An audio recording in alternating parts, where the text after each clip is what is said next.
అందరికీ శుభోదయం అండి. ఈరోజు ఒక ముఖ్యమైన మాట చెప్తున్నాను. ఇది నేను ఇదివరకు చాలాసార్లు ఎప్పుడు చెప్తూ ఉంటాను. కానీ ఏ మాటైనా మళ్ళీ మళ్ళీ చెప్తే మన మైండ్లో బాగా రిజిస్టర్ అయ్యి ఉంటుందని, బ్యాంకులో డబ్బు భవిష్యత్తు ఉపయోగాలకి ఎలా అవసరం అవుతుందని దాచుకుంటామో, అలాగే ఒంట్లో ఓపికను కూడా అలాగే మన హెల్త్ బ్యాంకులో దాచుకోవాలండి. వయసులో ఉన్నప్పుడు ఓపిక ఉంది కదా అని పని చేసేస్తే ఒక 50 ఏళ్ళు వచ్చాక ఆ ఎఫెక్ట్ చూపించి మనకి ఇంకా పని చేసుకునే వయసే ఉన్నా వీక్ అయిపోతాం.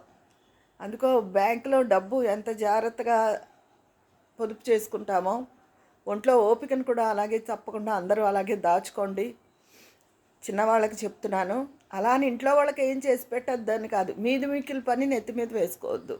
అది ఈరోజు నేను చెప్పే మాట.